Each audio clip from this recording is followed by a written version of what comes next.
Yiminyaka engama-27 sukela eli lathi labamba unyulo lwentando yesininzi. Kungoku nje onke amehlo athe ntsho kunyulo loomasipala oluza kubanjwa ngo-Okthobha. Olunyulo lwalonyaka luza kubanjwa kwimeko engaqhelekanga ye-COVID-19. Umongameli Ramaphosa uhlabe ikhwelo kubemi beli abayi-27 million ababhaliselwe ukuvota ukuba bangazivoteli iinkokheli ezirhwaphilizayo. Exercising our right to vote is by far the most powerful form of protest. If those who claim to serve you are not doing so, vote them out. Umongameli uthi inkqubo yokugonyela intsholongwane ye-corona kweli iyafana nqwa nonyulo lokuqala lwentando yesininzi lwango-1994. Uthi impumelelo yale nkqubo yogonyo ixhomekeke ezandleni zabemi beli. The commencement, I think, starts today or tomorrow. We will now be continuing with the vaccination program for our health workers and thereafter embark on the second phase. Umongameli Ramaphosa uvumile ukuba izithembiso ezenziwa ngo-1994 azikafezekiswa, watsho esithi kusekuninzi ekumele kwenziwe ngabo bakwizikhundla zolawulo.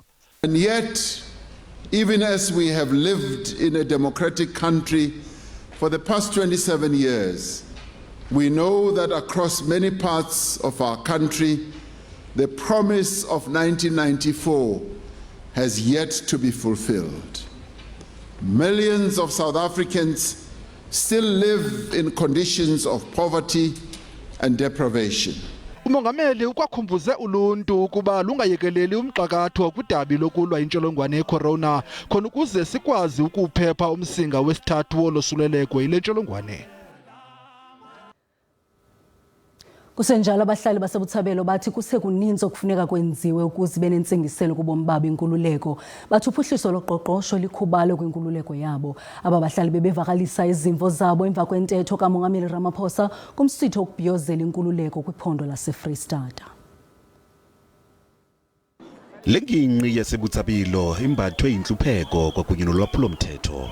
Namhlanje uMongameli Ramaphosa uyawavula iziko labo basebenzisa iziyobisi kulenginqi. Uluntu lwalapha lunethemba lokuba iziko liza kuza notshintsho. We very appreciate very much that the Mr. President were here, and Freedom Day, it was very successful day for us, and we really thank you for that. Abanye balahlekelwe lithemba.